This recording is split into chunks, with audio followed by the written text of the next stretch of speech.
Assalamu alaikum all viewers. Welcome to my YouTube channel Learners Club. This is Sayyid Inayat.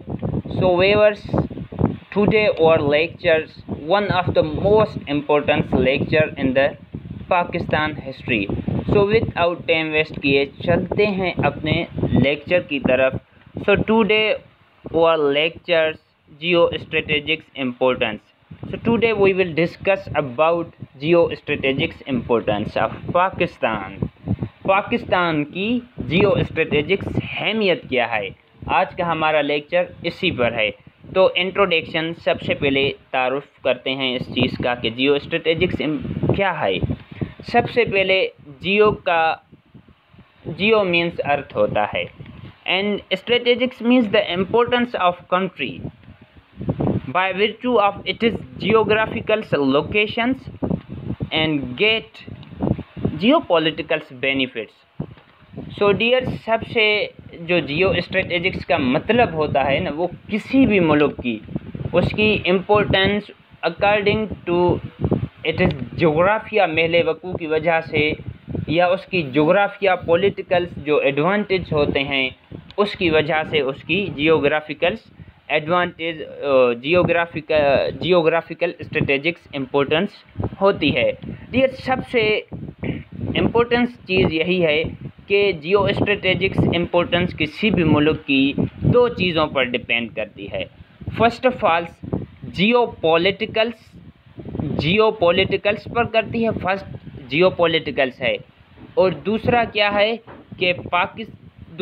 है कि जियो economic, यानी कि politicals domains और politicals domains, इन दो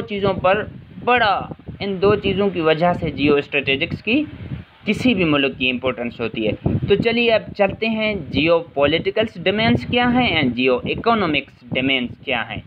तो सबसे पहले डियर्स, अगर हम किसी भी मुल्क की जियो स्ट्रेटेजिक्स जो लोकेशंस है वो दो चीज़ों पर बेस करती है। First is geopolitical, second is geoeconomic. इन दो चीज़ों पर डिपेंड करती है किसी भी मुल्क की जियो स्ट्रेटेजिक्स। तो अगर हम बात करें कि अपने कंट्री के बारे में, पाकिस्तान की, तो पाकिस्तान क्यों इंटरनेशनल जो पॉलिटिकल्स है उसमें इर्रेलेवेंट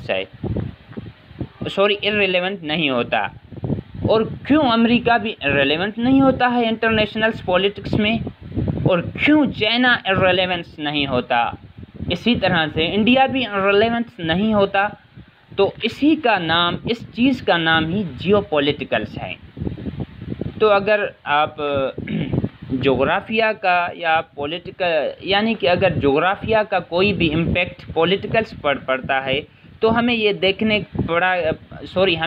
देखना पड़ेगा तो जो डोमेन्स है उसका जो ओवरऑल जो लोकल पॉलिटिक्स हैं और नेशनल पॉलिटिक्स हैं, इसी पर आखिरकार क्या असरअंदाज होती है।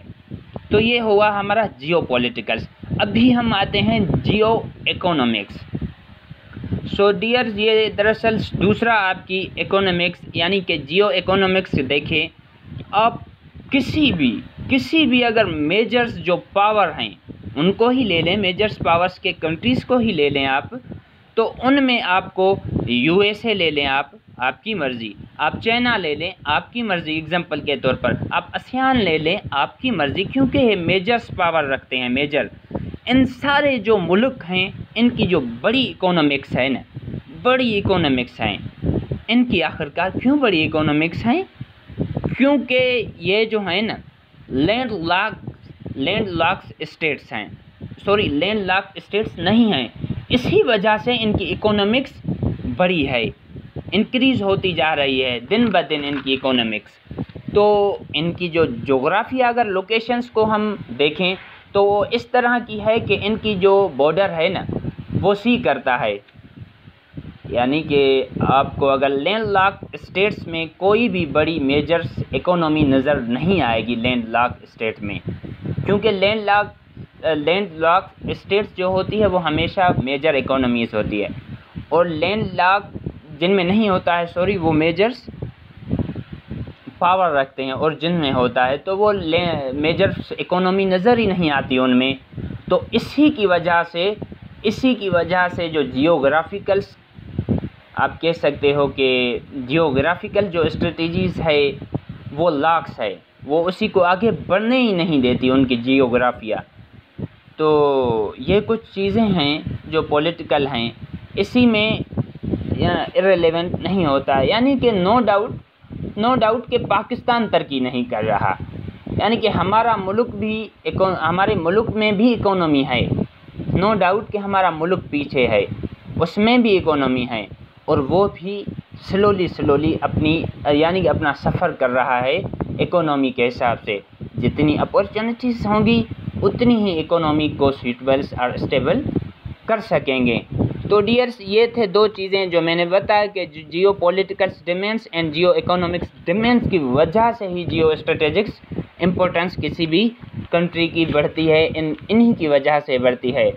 तो पाकिस्तान एक ऐसे खिते में, अगर आप देखें कि पाकिस्तान की जो लोकेशन है, अगर वो आप देखें तो पाकिस्तान एक ऐसे खिते में वाक़िया है जहां आप कह सकते हो कि यानी कि अजीम इक़्तिसादी, आप कह सकते हो कि ग्रेटेस्ट उसको बेनिफिट्स हासिल होते हैं। पॉलिटिकल्स के हिसाब से भी पॉलिटिकल्स भी वो एक अच्छे खिते में है और स्ट्रेटेजिक्स महले वकूफ़ भी पाकिस्तान रखता है। तो एक फेमस राइटर है जिसका नाम है कि स्टीफन कोहन। स्टीफन कोहन साहब कहता है कि वो कहता है कि जो तारीख़ है, अगर हम तारीख़ उठा के देखें तो वो इस अहमियत को, पाकिस्तान की जो जियो स्ट्रेटेजिक्स इम्पोर्टेंस है उसको इस तरह स्टेटमेंट देता है कि अगर हम तारीख़ उठा के देखें तो जो तारीख़ है ना, उसने पाकिस्तान के साथ वो हमेशा से बेरहम रही है। इसका सबसे बड़ा फ़ायदा, पाकिस्तान का सबसे बड़ा फ़ायदा क्या है? वो जियोग्राफिकल्स है, यानी कि इसका जियोग्राफिया रहा है कि इसका बड़ा जियोग्राफिया है। ये गुज़श्ता जो 3 ईयर्स हुए हैं, सालों से, एक बड़ी ताकतें यानी कि मेजर्स पावर रखने वाली उनका एक गढ़ रहा है, जिसमें आप कह सकते हो जिसने मुदाखलत की ब्रिटेन है, यूएसएसआर है और यूएसए हैं। इन्होंने इस 3 ताकतों ने इसी में मुदाखलत की थी, यानी कि ब्रिटिश, सोवियत यूनियन और अमेरिका ने इसमें शामिल, यानी कि इनमें दाखिल हो गई थी। अगर हम देखें तो इसकी जो इम्पोर्टेंस है में मज़ीद ऐसा, जब कोल्ड वार हुई, जो यानी कि सर्द जंग भी जिसको कहते हैं, जब वो हुई तो इसकी सर्द जंग के दौरान इसकी जो इम्पोर्टेंस है उसमें मज़ीद इजाफ़ा हुआ पाकिस्तान की में। जब पाकिस्तान यूएसएसआर को रोकने की एक अमेरिका की जो पॉलिसियाँ उस वक़्त चल रही थी, उसका इत्तेहादी बन गया यूएसएसआर को रोकने के लिए, तो उसकी इम्पोर्टेंस बढ़ गई। अब 9/11 के वाक़ये के बाद, जब 9/11 का वाक़या और सर्द जंग के बाद, कोल्ड वार के बाद और 9/11 जंग के बाद, वाक़ये के बाद, तो दौर फिर पाकिस्तान की इम्पोर्टेंस का गवाह है कि पाकिस्तान की इम्पोर्टेंस उसी वक़्त बढ़ गई जब 9/11 हुआ और कोल्ड वार्स जब हुई। तो इसके बाद पाकिस्तान की जो अगर देखी जाए स्ट्रेटेजिक्स, तो उसमें पाकिस्तान की स्ट्रेटेजिक्स में बहुत ही इम्पोर्टेंस आ गई इनकी वजह से। तो अभी हम आते हैं, सेकंड है हमारा कि जियोग्राफिकल डिस्क्रिप्शंस ऑफ पाकिस्तान। सो सबसे पहला पॉइंट है कि पाकिस्तान की जो जोग्राफिया, आप कह सकते हो डिस्क्रिप्शंस, वजाहत पाकिस्तान की, तो ऐसे है कि पाकिस्तान जो है वो 24 से 9 लैटिट्यूड्स नॉर्थ एंड बिटवीन 61 से लेकर के 75 लैटिट्यूड्स ईस्ट में वाक़िया है। इनके दरमियान पाकिस्तान वाक़िया है। अगर हम देखें कि पाकिस्तान की लोकेशंस तो किस हिसाब से, तो मेनी इम्पोर्टेंट कंट्रीज़ इसके नाइबर्स हैं। बड़े बड़े कंट्रीज़ जो हैं वो पाकिस्तान के नज़दीक हैं, नेबर्स। 4 तो बड़े कंट्रीज़ पाकिस्तान के बिल्कुल करीब हैं, तो ये फर्स्ट पॉइंट था जियोग्राफिकल डिस्क्रिप्शंस का। सेकंड है, अगर सेकंड की तरफ हम जाएं तो मशरिक़ की तरफ टूवर्ड्स ईस्ट, यानी मशरिक़ की तरफ भारत पाकिस्तान के साथ है। और भारत और इंडिया का जो बॉर्डर्स है जिसको LOC कहते हैं, लाइन ऑफ,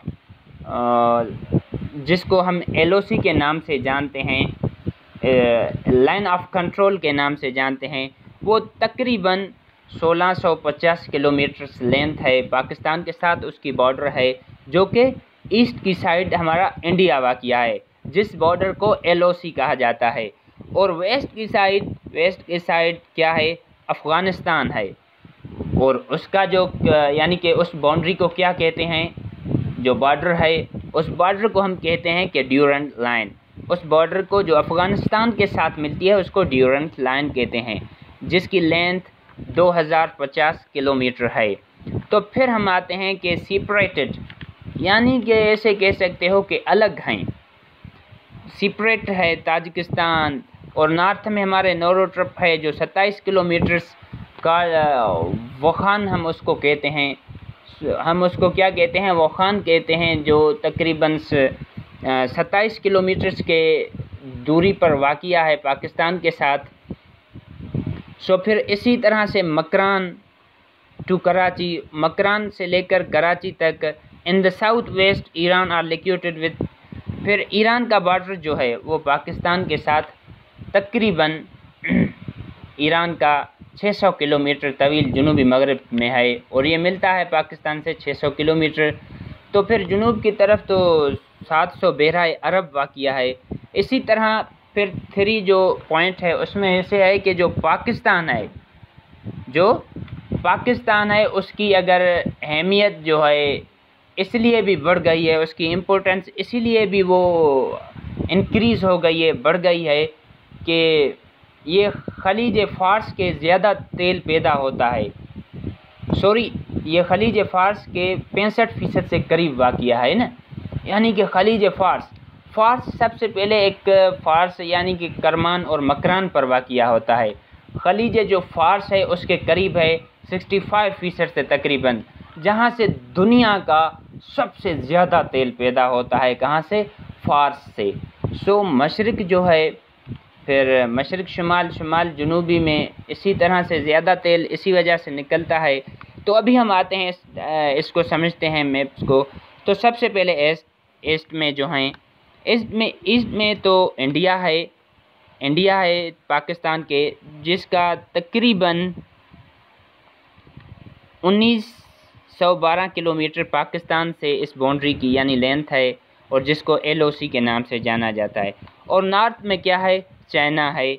नॉर्थ में पाकिस्तान के चाइना है, 523 किलोमीटर इसकी बाउंड्री की यानी कि लेंथ है, जिसको सेनो पाक बॉर्डर्स कहा जाता है। सेनो पाक बॉर्डर इसको कहा जाता है, सेनो पाक बॉर्डर्स। सो नॉर्थ में पाकिस्तान के तो ताजिकिस्तान है, तो इसकी बाउंड्री 27 किलोमीटर पाकिस्तान के साथ मिलती है। इसको वागान स्ट्रिप के नाम से जाना जाता है। फिर साउथ में हमारा अरबियन सी आता है, जो 1046 किलोमीटर के यानी कि लेंथ होती है उसकी। फिर इसी तरह साउथ वेस्ट में ईरान आता है पाकिस्तान के, और उसकी जो लेंथ है वो 909 किलोमीटर है, जिसको गोल्ड स्मिथ लाइन के नाम से जाना जाता है। उस बाउंड्री का नाम है, बॉर्डर्स का नाम है। और वेस्ट में हमारा अफ़गानिस्तान है, तो 2430 किलोमीटर पाकिस्तान की इसके साथ लेंथ है, जिसको ड्यूरेंट लाइन्स के नाम से जाना जाता है। तो ये था मैप जो मैंने बताया कि हर कंट्री का क्या पाकिस्तान के साथ इसकी जो बाउंड्री है वो कैसे मिलती है, और फिर वो उनका नाम भी मैंने बता दिया। तो अभी हम आते हैं पाकिस्तान का पॉलिटिकल्स मैप्स की तरफ। पाकिस्तान का जो पॉलिटिकल्स अगर मैप्स की तरफ हम जाएं, तो पाकिस्तान का जो मैप्स है ना पॉलिटिकल हिसाब से, तो उसके 2 फ्रंट यही हैं, यानी कि 2 फ्रंट हैं, 2 फ्रंट साइड हैं पाकिस्तान के। फर्स्ट इज़ अफ़गानिस्तान एंड दूसरी साइड में अगर देखें तो इंडिया है। ये 2 चीज़ें हैं, यानी कि अब जो अफ़गानिस्तान के साथ मिलता है तो उसे ड्यूरन लाइन कहते हैं। इसको अफ़गानिस्तान के जो पाकिस्तान का जो बॉर्डर है उसके साथ मिलता है। दूसरा जो इंडिया के साथ बॉर्डर मिलता है जो कि ईस्टर्न की साइड से इंडिया के साथ मिलता है। और ये दो फ्रंट हैं पाकिस्तान के साइड जो मिलते हैं, जहां पाकिस्तान को ये जो दो तरफा है ना कि मैंने बताया कि वेस्ट की साइड, ईस्ट की साइड और वेस्ट की साइड, पाकिस्तान को बहुत बड़ा ख़तरा है इन दोनों साइड से ना। अफ़गानिस्तान एंड इंडिया की साइड से बहुत बड़ा ख़तरा होता है पाकिस्तान को, हमेशा से इनकी साइड ख़तरा रहता है। अभी देखते हैं वेस्टर्न साइड पर, देखें कि जो पाकिस्तान वेस्टर्न साइड्स पर कौन है। वेस्टर्न साइड्स पर तो यही है, अफ़गानिस्तान है। तो अफ़गानिस्तान से टेररिज्म फेडरेशंस होती है, ये ख़तरा है। और फॉरेस्ट बॉर्डर है आप कह सकते हो कि ओफीन की स्मगलिंग होती है यहाँ से, और मुख्तलिफ जो स्मगलिंग होती है वो यही से होती है अफ़गानिस्तान से। और अगर आप उधर साइड्स देख लें, दूसरी साइड्स आप ईस्टर्न साइड्स देखें, तो हमें लाइन ऑफ यानी कि कंट्रोल से LOC से तो हमें स्टेट्स होते हैं, यानी यहाँ पर सरकारी एरिया है ये जो उसके साथ है, इंडिया के साथ हमारी बॉर्डर है। तो यही है, इतना लंबा बॉर्डर है जो इंडिया के साथ है, जिसको हम क्या LOC के नाम से जानते हैं। तो इसी तरह से ये सारा का एक बॉर्डर है। तो पाकिस्तान के साथ तो जुल्फ़िकार अली भुट्टो साहब उसने कहा था कि जो पाकिस्तान है ना वो एक नेट यानी कि नट करेक्टिंग सिचुएशंस में है, ये सारे का सारा फंसा हुआ है। जुल्फ़िकार अली भुट्टो ने कहा था पाकिस्तान एक ऐसे स्ट्रेटेजिक्स के हिसाब से है कि इसको आप कह सकते हो कि जब पॉलिटिक्स आती है या पॉलिसीज़ आती थी, पाकिस्तान की एक पॉलिसीज़ थी जिसका ओरिजिन्स पॉलिसीज़ कहा जाता है, उसका ताल्लुक़ था जोग्राफिया हिसाब से पाकिस्तान का। तो लेकिन पहला यही है कि पहला अभी आप देख लें कि मशरक़ का जो हिसाब है, यानी कि सॉरी जो लाइन है पाकिस्तान की वो किसके साथ मिलती है, इंडिया के साथ मिलती है। और दूसरा नॉर्थ ईस्ट की साइड में अगर हम देखें तो हमें चाइना मिलती है, पाकिस्तान की बॉर्डर इसके साथ है नॉर्थ चेन से अगर देखें तो। और पाकिस्तान के वेस्ट में कंट्री और मगरिब में अफ़गानिस्तान, पाकिस्तान के अगर वेस्ट में दो कंट्रीज़ हैं, पाकिस्तान के ना वेस्ट में दो कंट्रीज़ हैं, कौन कौन सी हैं? तो दो कंट्रीज़ में एक तो ये आ गया ईरान और दूसरा वेस्ट में आ गया अफ़गानिस्तान। पाकिस्तान के कंट्रीज़ में ये आ गया, नॉर्थ वेस्ट में ये दो कंट्रीज़ हैं। तो बिल्कुल इसी तरह से साउथ है, जैसे कि साउथ अफ्रीका है, यानी इंडियन ओशियंस है, और इंडियन ओशियंस का स्मॉल पार्ट है, इस अरबियन सी कहते हैं। ये जो आप देख रहे हो अरबियन सी, इसको इंडियन सी भी कहते हैं, इंडिया ओशियंस भी कहते हैं। और इसका स्मॉल पार्ट जो है उसको अरबियन सी के नाम से जाना जाता है। ये एक स्मॉल पार्ट है इंडियन ओशियंस का, जिसका नाम क्या है, अरबियन सीन है। जो चार तो पाकिस्तान के इसी तरह से चार बड़े नेबर्स कंट्रीज़ हैं जिससे पाकिस्तान की बाउंड्रीज मिलती है। ईस्ट में इंडिया, नॉर्थ में चीन और वेस्ट में दो ममालिक अफ़गानिस्तान और ईरान। लेकिन नॉर्थ ईस्ट में अफ़गानिस्तान है और साउथ वेस्ट में तो हमारा ईरान है। बिल्कुल इसी तरह साउथ में भी कोई मुल्क नहीं है। सो पानी जो है द इंडियन ओशियन है, इसका छोटा हिस्सा जिसे अरबिया सी कहते हैं, अरबियन सी कहते हैं, मैंने जो लिखा हुआ यहाँ मैप्स में लिखा हुआ है आप देख लें तो पाकिस्तान के पास एक बड़ा सी है। जिस मुल्क के पास अगर बड़ा सी, या आप कह सकते हो कि अगर उसके पास ओशियंस बड़ा है, उसका मतलब यही है कि you can reach any country और any area in the world, so you have to access to international waters.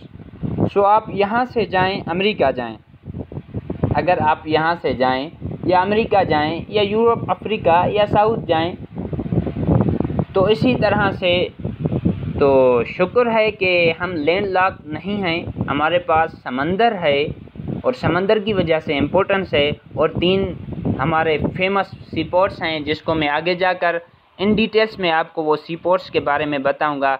ये था मैप्स। तो अभी चलते हैं जियो स्ट्रेटेजिक्स इम्पोर्टेंस ऑफ पाकिस्तान। अभी फिर से हम देखते हैं कि जियो स्ट्रेटेजिक्स पाकिस्तान की जियो स्ट्रेटेजिक्स की इम्पोर्टेंस। सबसे पहले आता है प्रॉक्सिमिटी ऑफ ग्रेट पावर्स।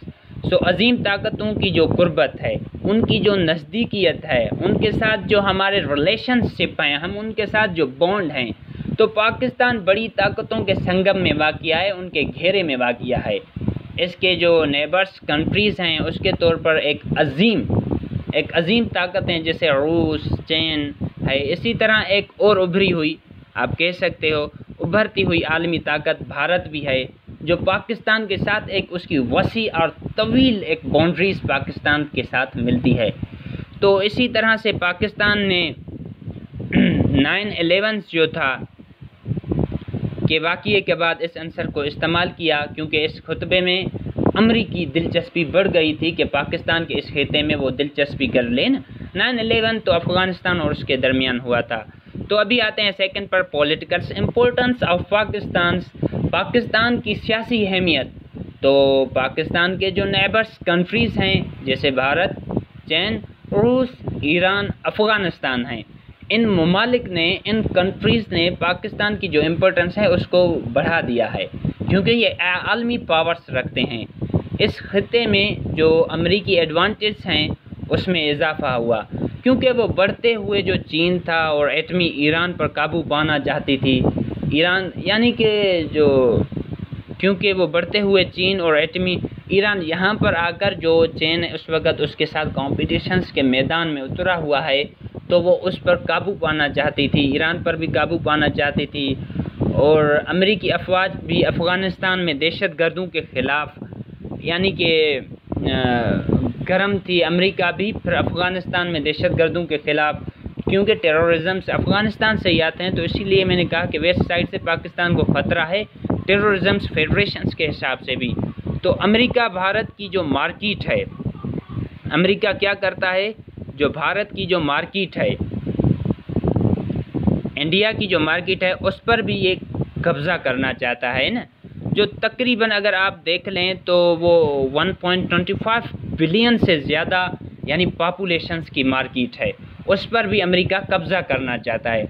और अमेरिका की थिंक टैंक्स ने बारहा ये तस्लीम किया था, ये कंसीडर्स किया था, ये स्टेटमेंट दी थी अमेरिकन के जो थिंक थे, जो सोच यानी कि थिंकर्स थे, टैंक लहब साहब ने रेपिडली एक्सपेक्टेड किया था, कबूल किया था कि जो दहशतगर्दी है, टेररिज़म्स हैं, उसके ख़िलाफ़ अगर हम अगेंस्ट जंग कर रहे हैं, तो जंग पाकिस्तान अगर हमारा साथ नहीं देगी यानी नहीं देगा, तो हम वो कभी भी जंग जीत नहीं सकते हैं। तो इसी तरह मस्कुरा वाला जो ऊपर मैंने पढ़ा सारी चीज़ें, वो तमाम अमाल ने पाकिस्तान की जो इम्पोर्टेंस है उसको बहुत ही बढ़ा दिया है। तो 3 पर आते हैं, गेटवे टू सेंट्रल एशिया। तो गेटवे टू सेंट्रल एशिया में ऐसे है, जो सेंट्रल एशिया है, आप देख लें, जो सेंट्रल एशिया है, वस्ती एशिया, अगर आप देख लें ऑयल के हिसाब से देख लें, अगर आप देख लें एनर्जी के हिसाब से देख लें, तो उनके जो रिसोर्सेज हैं उनकी वजह से नई ग्रेट गेम का पाकिस्तान को एक मरकज़ कहा जाता है कि पाकिस्तान एक मरकज़ है, किसका, ऑयल का और एनर्जी के रिसोर्सेज की वजह से। सो चूँकि पाकिस्तान और ईरान तो वस्ती एशिया जो उस वक़्त थे कंट्रीज़ थे, जैसे एनर्जी से उस वक़्त मालामाल कंट्रीज़ थे, ममालिक थे, उन हिंदुस्तान और चीन जैसे तवन्नाई के कम वाले ममालिक में वाक़िया हैं। ये वस्ती एशिया तवन्नाई की जो वसाइल थे, उनके जो रिसोर्सेज थे, तो दूसरी दुनिया के लिए एक गेटवे बन गया है। पाकिस्तान दुनिया के लिए एक गेटवे बन चुका है, किसके हिसाब से, ऑयल और एनर्जीज़ के हिसाब से। तो अभी हम आते हैं transit economy for China and cars countries. तो ममालिक के लिए एक ट्रांजिट और कार्स चीन और यानी कि चाइना के साथ। सो इसी तरह से जो 4 है कि इकोनॉमिक्स के हिसाब से देखें तो पाकिस्तान अपने मकाम की वजह से यानी कि ख़ुद को एक ट्रांजिटिव इकोनॉमी के तौर पर तरक्की देने की उस पाकिस्तान में एबिलिटी है कि पाकिस्तान ख़ुद को एबिलिटी दे सकता है according to it is economy के हिसाब से वो ख़ुद को तरक्की देने की, यानी कि स्टेबिलिटी या आप कह सकते हो डेवलपिंग रख सकता है। पाकिस्तान के साथ ये है। फॉर एग्ज़ाम्पल के तौर पर देखा जाए तो जैसे कि चाइना का आप देख सकते हो कि जो सीपेक है, यानी चाइना एक बढ़ती हुई मैशियत है, यानी कि वहाँ पर इकोनॉमी बढ़ी है जिसकी 9% से ज़्यादा है वर्ल्ड लेवल पर।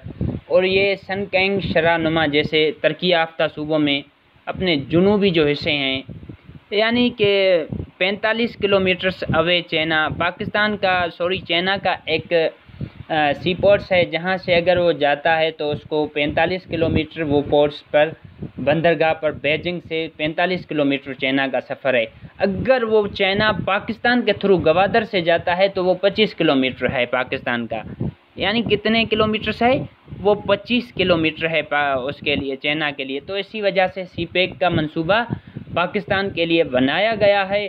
और इसी वजह से तो मेन चीज़ तो यही हो सकती है ना कि गवादर से वो इतना दूर है 25 किलोमीटर, लेकिन वो बीजिंग से 45 किलोमीटर है चाइना को। इसी वक्त चाइना पाकिस्तान में एक काशी के लिए तकरीबन ऑलमोस्ट 45 जो बिलियन है वो पाकिस्तान को उसका मंसूबा दे रहा है, यानी कि प्लानिंग कर रहा है। और सीपेक उसने दिया है नवाज शरीफ के दौर में, तो उसकी सरमायाकारी करने के लिए जा रहा है। क्योंकि चीन का जो रूट है, दरअसल मेन थिंग्स क्या है, उसका रूट बच जाता है। अभी देखो 2500 किलोमीटर, वहाँ 4500, तकरीबन 2000 किलोमीटर का फासला है। तो इसी वजह से तो मेन चीज़ तो उसका रूट ही है ना, उसी की वजह से होता है। क्योंकि जो चाइना है उसके रूट की बचत हो रही है। इसी तरह वस्ती तवन्नाई से जो माला माल जो कार्स हैं, आप कह सकते हो कि जो कार्स हैं, यानी कार्स का stands for central Asian republics हैं, कार्स का stands for central Asian Republic, cars का यही है जो एनर्जी से अगर देखा जाए तो माला माल हैं। तो एशिया जो रिपब्लिक्स माल हैं, लेकिन दुनिया की ज़मीनी बंद ममालिक हैं। ईरान तकरीबन ईरान को अगर देखा जाए तो वो कंपेयर करें तो दूसरी कंट्रीज से तो 25 किलोमीटर कंपेयर करें तो 45 किलोमीटर से 26 किलोमीटर ईरान की तरफ, तुर्की से देखें तो 500 किलोमीटर। तो कार्स यानी कि बेनिफिट है, ये इंडिया को बेनिफिट्स है सी पोर्ट्स के हिसाब से। तो इसी वजह से उसने सीपेक पाकिस्तान को दिया है, जिसका काम जारी है अभी तक। तो इसी तरह से पाकिस्तान इन ममालिक के लिए मुख्तसर तरीन रास्ता फराहम करता है। तो पाकिस्तान की बंदरगाहों को इस्तेमाल करके बहुत ही फ़ायदा होता है दूसरों को, और पाकिस्तान को भी ज़्यादा, पाकिस्तान की इम्पोर्टेंस बढ़ जाती है। Importance links to the chain of Muslims words. अगर यही देखें पॉइंट 6, तो हमें यही मालूम होता है इसमें से कि जो फ़वाइद हासिल कर सकती हैं कि जो चेन है उसकी जंजीर की जो अहम कड़ी है, अगर हम दुनिया के अगर मैप्स पर वर्ल्ड पर नज़र डालें तो हमें यही मालूम होता है कि जो पाकिस्तान है ना, वो आलमोस्ट जो इस्लामी ममालिक हैं, इस्लामी ममालिक जो कंट्रीज़ हैं उसमें उसके सेंट्रल में वाक़िया है। लेकिन पाकिस्तान के मगरब में अगर हम देखें तो ईरान है, मशरक़ वस्ती में अगर देखें तो अफ्रीका ममालिक वाक़िया हैं, और मशरक़ में या जनूबी मशरक़ एशिया में मुस्लिम ममालिक जैसे आप कह सकते हो कि मलेशिया है, इसी तरह इंडोनेशिया है, बांग्लादेश है वगैरह वाक़िया हैं पाकिस्तान के दूसरी साइड्स में ना। तो इसी तरह से ये वसाइल की नकल हामिल और मुस्लिम दुनिया की एक इक़्तिसादी तरक्की में बढ़ चढ़ कर हिस्सा ले सकती है। पाकिस्तान की बहुत जियो स्ट्रेटेजिक्स इम्पोर्टेंस है इसी की वजह से। कोस्टल हाईवे और जो पोर्ट्स है, जो कोस्टल हाईवे और पोर्ट्स हैं उसके coastal highway and ports. Pakistan coastal highway से तकरीबन 700 किलोमीटर मकरान से कराची है ना, किलोमीटर तवील कोस्टल हाईवे है। इसमें गवादर की तीन इम्पोर्टेंस मैंने मैप्स में बताया ना कि 3 इम्पोर्टेंस सी पोर्ट्स हैं, तो उन पर आते हैं। 3 इम्पोर्टेंस सी पोर्ट्स हैं पाकिस्तान की। तो चलते हैं सी पोर्ट्स कौन सी हैं। तो गर्म पानी की बंदरगाहें हैं। सबसे पहले जो बनु कासिम है, बनु कासिम कहाँ है? बनु कासिम कराची में है। बनु कासिम है ही कराची में। ये भी एक बंदरगाह है फेमस। गवादर की बंदरगाह है जो चाइना के साथ अभी गवादर में है। तो और कारों के लिए बहुत अहमियत है दुनिया के लिए, इसलिए भी ये बहुत ही इम्पोर्टेंस रखती है कि तजारती जो आप कह सकते हो एक्सपोर्ट्स की जो एक्टिविटीज़ हैं, उसके अलावा जो बहरी जहाज़ों के लिए ईंधन भरने का स्टॉप है ना, वो भी साहिल शहरों पर दीगर बंदरगाहों पर ले जा सकता है। यानी कि ये जहाज़ों के लिए भी बहुत ही मुफीद है पाकिस्तान की जियो स्ट्रेटेजिक्स इम्पोर्टेंस। और ये थे सी पोर्ट्स, बनु कासिम थी, गवादर की थी। तो अभी हम आते हैं कि माउंटेन्स रेंज क्या है, पहाड़ी सिलसिले पाकिस्तान के ना। तो पाकिस्तान के जो माउंटेन्स रेंज पर अगर हम नज़र डालें तो 2 बिगेस्ट माउंटेन्स हैं इन the world, includes K2 and नंगा पर्वत। तो ये 2 यानी कि इम्पोर्टेंस और वर्ड्स के माउंटेन्स हैं बिगेस्ट। नंगा पर्वत को क्या कहते हैं, किलर्स माउंटेन्स भी इसको कहा जाता है। ये MCQs में आ सकता है। पाकिस्तान में K2 है और सर्द साइब्रान हवाओं से, यानी कि पहाड़ी सिलसिले पाकिस्तान में दुनिया के 2 बड़े पहाड़ी पर मुश्तमिल है, जिनमें नंगा पर्वत और K2 शामिल है। ये पहाड़ पाकिस्तान K2 को नंगा पर्वत सर्द जो साइब्रेन होता है, हवाएं होती हैं जो नुकसानदा होती हैं, उससे बचाते हैं। नेज़ ये पहाड़ पानी का सरचश्मे में, क्योंकि पाकिस्तान के आप कह सकते हो पाकिस्तान के तमाम दरियाए इन सिलसिलों से निकलते हैं ना, बर्फ़बारी की वजह से ही निकलते हैं। अभी हम आते हैं 8वें पर, जो मिनरल्स रिच कंट्रीज़ होती हैं ना, जो धात के हिसाब से जो अमीर तरीन और माला माल जो कंट्रीज़ होती हैं, मादनियात से माला माल। तो मुल्क पाकिस्तान सोना हो गया, सो पाकिस्तान भी रिच है मिनरल हिसाब से, रिसोर्सेज के हिसाब से, जैसे कि गोल्ड हो गया, कॉपर हो गया, साल्ट नमक हो गया, कोयल हो गया, ETC। इन वजह से पाकिस्तान भी बहुत ही इम्पोर्टेंस रखता है, उनके भी मादनी मसाइल हैं, माला माल है। तो रेकोडक जिसके बारे में यानी कि रेकोडक आप कह सकते हो, रेकोडक यानी कि believe to be the 5th largest gold mines, दुनिया का 5वें नंबर पर गोल्ड माइंस है रेकोडक। तो लार्ज रिसोर्सेज गोल्ड्स के हैं, कपर्स के हैं, रेयर अर्थ मिनरल्स के हैं। तो आप देख रहे हैं large resources of coins found in थर में जो मैदनियात है ना, कोयले के बड़े ज़खायर जो हैं वो थर से ही हमें मिलते हैं। अगर देखें तो पाकिस्तान के थर से ही मिलते हैं, और जो साल्ट के देखें तो वो खीरा से मिलते हैं और कोयल के थर से मिलते हैं। तो पाकिस्तान है वसाइल से, इन्हीं वसाइल से मालामाल है। तो सिर्फ वसाइल को संभालने में, इन सब वसाइलों को संभालने में सिर्फ उसमें ये वीकनेस है पाकिस्तान में। तो only nuclear capables Muslims countries, so in the regions अगर देखें तो वसाइल को यानी कि एटमी सलाहियत रखने वाला देखें तो इस्लामी जो ममालिक हैं, जो कंट्रीज़ हैं, पाकिस्तान जिस खत्ते में वाक़िया है, तो पाकिस्तान ओनली एक वाहिद मुल्क है मुस्लिम जो कि एटमी पावर और कैपेबिलिटी और एबिलिटी रखता है, जिसके पास जौहरी सलाहियतें एबिलिटी हैं। जिस खत्ते में पॉलिटिकल्स यानी कि जिस खत्ते में पॉलिटिकल्स जो